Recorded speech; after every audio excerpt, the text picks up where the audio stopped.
Hey, what's going on everyone? Maze here with another first-person cast for you guys today. And this is going to be a matchup on Scrap Station between myself and I Love Lobster. Man, that guy's got an awesome name. And yeah, so this was actually probably one of the best games that I have ever played. I'm just going to go ahead and say that right now because I just thought it was completely epic. This I Love Lobster guy was really amazing. I thought he was definitely one of the best Terran players I've ever fought against. So as the game goes on, I'm going to kind of tell you why I think he was really good and what he did. And this game has lots of good endgame content in it, so yeah, I'll just kind of go through the game normally as I usually do and explain to you how I always do in a first-person cast, let you know what's going through my mind while I'm making decisions and what I think is the best thing to do at the time, and also kind of letting you guys know what this player is doing well at the same time. So yeah, my probe is going out at, I sent him out at 9 as I always do, and yeah, always like to go and scout early, see what he's doing, especially against Terran. It's nice to kind of try to get that early harass off on the Terran player as much as you can, because if you are able to harass the worker, sometimes if you do it well enough, you can even kill a worker and get a kill on your probe really early. And what that also does is this also delays the barracks for the Terran player. And what I like to do against Terran is I always like to send out a probe and a stalker right away and try to harass here. So yeah, right there I actually was able to get that SCV. I don't think he was counting on me being able to get it. He probably was hoping his SCV was going to move over the ramp. But yeah, always what you do want to do as a Terran player to kind of counter that is put pressure on the probe, because it's very difficult for me to micro around everything. So a little bit of luck on my part there. And this guy's going I guess pretty standard. He is putting in a little bit of early gas right away, so his economy is gonna be a little slow, but he's gonna bring out that Marine to try to deny my scout as much as possible. And right now he is scouting my base. He sees the cybernetics core is up, so nothing really too unconventional for me. But what I kind of like to do with this build is, what I've started doing is waiting until I put down my second pylon here and then go for the Zealot, because I find that with the Chrono Boost I'm able to get down the Zealot and the Stalker just as fast as I would normally, and I won't have any supply capped so I can still continue making probes. And so yeah, Chrono Boost is going out on this Cybernetics core right now. Sorry, I forgot what that was called. Can't believe that. Okay, so one Cybernetics core going on here, so I always try to rush warp gates, and then the next one's probably going to go on my Stalker here.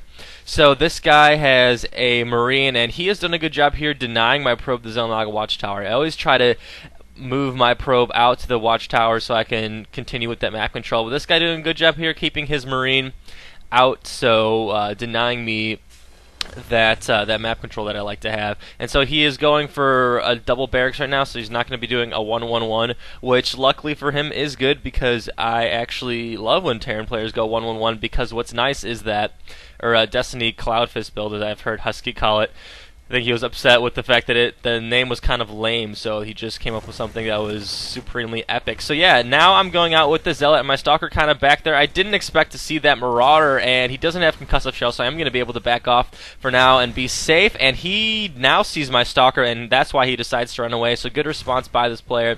He knows that this combination I will be able to beat him every time, and I kind of keep the pressure on because I know that my Stalker is faster than him and might be able to take out this Marine. He has another Marauder coming here to enforce, and I think I'm able to get the Marine down, and Concussive Shell does go off, so this is kind of bad luck for me. He has a Concussive Shell timing down, and I'm going to lose my Stalker as well as my Zealot here. I try to run him away and hopefully get a better position when I charge in on my Zealot, but this guy doing a good job keeping that Zealot at bay. So unfortunately for me, my push was a little bit thwarted.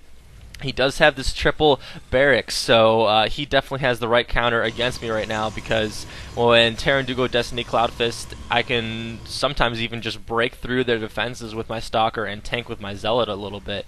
So it actually is pretty nice.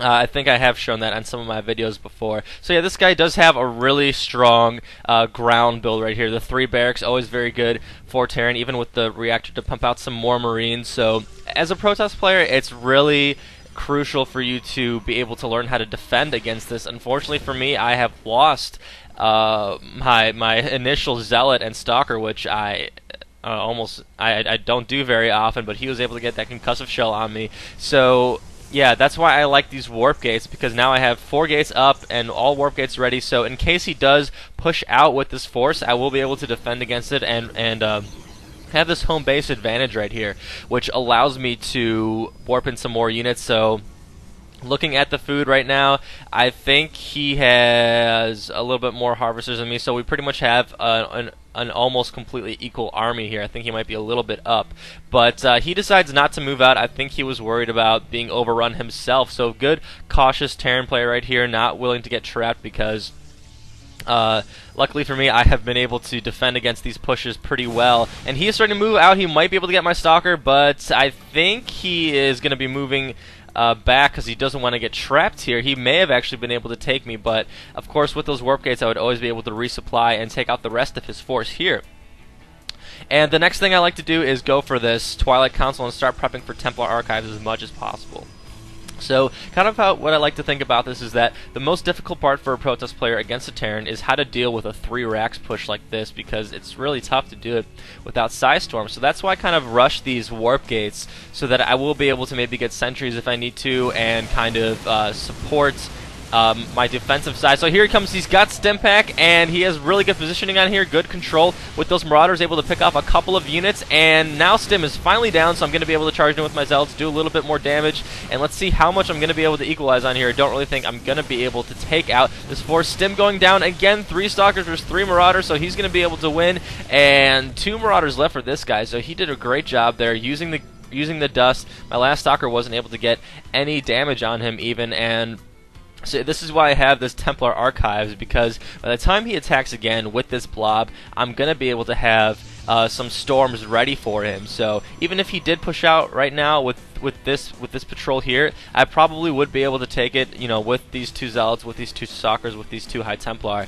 with that storm if it's well placed. So yeah, like I've been saying, the challenge with Protoss versus Terran is how do you deal with these massive early pushes. And first is just getting the warp gates with enough units, and second is essential High Templar, because you cannot battle basic infantry with against basic infantry for Terran once they have Stimpack. That's just not really a contest. So he is checking for my expansion, and he is also trying to harass here. So great move by the Terran player. He's basically like, well, I'm going to be able to guarantee myself a base. Either I'm going to harass here or I'm going to kill his expansion. So great move by him. And at the same time, he's able to get some scouting off. So he was pretty much able to see my entire base. Yeah, there's not a unit or not a building I've been able to hide from him. So that's why he's like, okay, I'm going to back off right now, maybe macro up a little bit. He does have this expansion. He realizes that he is going to be well ahead of me. And yeah, so he scouted my base. Instantly he responded and made that Ghost Academy. So this Terran player playing a very good reactive style here. Is he's got the Medivacs, he's got the Hellions to try to go for some harass later, and now I'm feeling like I'm at a pretty good position right now because I have those High Templar, and I'm going to be able to go in and start making my Nexus. And what I've noticed kind of recently when I've been playing a lot of PvTs is that getting this Immortal and this Observer out is really, really crucial, because Zealots and Stalkers are only so good against M&M balls, and really what's nice is that once you have this Immortal, you get tons of firepower and tanking power as well.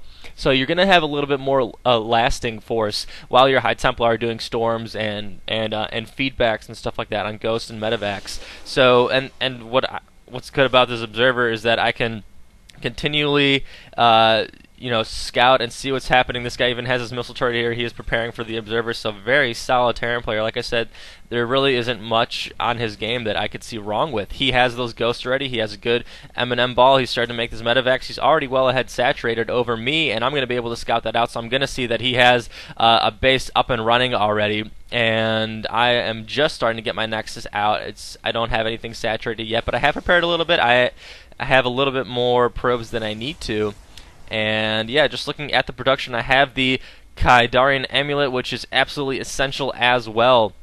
If I don't get this, then I won't really be able to reinforce my infantry, because if he does manage to get some really well placed EMPs and get all of my High Templar, then it's going to take me 25 seconds before I'm going to be able to use Storm again, which you really can't afford in a PvT. So he's got this ginormous force right here, and he's moving across, and at the same time you see a 4 Hellion push. So this Terran player going for a dual prong attack, definitely going to be able to get something that he wants. So he was able to get a couple of probe kills there, and I'm pretty much forced to at least use almost all my army there. So I am going, and there goes the feedback on that medevac, so I actually was able to deny him that. But unfortunately for me, he is moving out at a really great time right here. He's going to be able to deny my expansion entirely, so I'm like, oh no, I'm just getting sniped out right here. He even gets an EMP on all of my warped in units, so he was able to get that High Templar. He only has one ghost though, not another EMP, so I am like, I need to back this guy into a corner right now. He, luckily for me, did not break through the rocks. So at this point, I realized that I definitely can out-micro this army if I use my High Templar well enough, because he doesn't have enough EMP to really deal with my High Templar. So here I go, start moving across here. I wait for my observers so I can get good positioning on here, and a couple of Psystorms do go down on this guy. Start moving in my Immortals and my Stalkers. My Zealots have taken a lot of the beating, and there goes the last remaining Psystorms, and this guy's army is finally thwarted. So I actually think this exchange was pretty even, thankfully for me, because he really just had tons of control on me there. He was able to harass really well on the backside of my base, even though I was able to get that feedback off, so that was one equalizer there. And then the second thing that happened was he sniped out my Nexus, but I pretty much took out his army without losing much of mine. So this Terran player not letting me get any more map control is just going in for another drop, so he is going to be wrecking my economy again. So he's got 2 dropships here, and he is just doing a great job right now denying me any mining. I literally have, well, not literally, but I almost have 0 income right now. I'm not really mining anywhere near Nexus. So I was able to get a couple of units there, try to get a feedback off, but no, this medevac just has a little bit less energy than I needed. And so one thing that really helps me out right here was that I realized I am in a difficult position for mining, and he's going to keep harassing, but I also realized that my composition right now against that Terran ground force is very good. So if I engage him in a head-to-head fight, I probably will be able to win. So what I do here is that I decide to just kind of expand out again, because I really can't afford letting up on my macro. Since this guy is doing a good job, I haven't been able to harass him even because he's been doing such a good job controlling me. So in the meantime, I'm like, I might as well have a third base so that I can secure my mining, at least run off of one base throughout the whole game. You know, that's better than having 2 constantly harassed bases. So I keep a couple of Stalkers out here for static D. Eventually what you're going to need to do against players who harass like this is just really leave a couple of units behind, because it's going to be worth it in the long run. He probably would be doing the same if I was harassing him as well. So here he comes with his medevac, a group of 8 Marines, and my entire force is back here. I don't really have any static D here because I just don't have the resources right now to kind of anticipate all of his moves. So he comes here with a couple of Marines starting to take out my probes, and there he goes on this Nexus. He is going to be able to get some Stimpak down,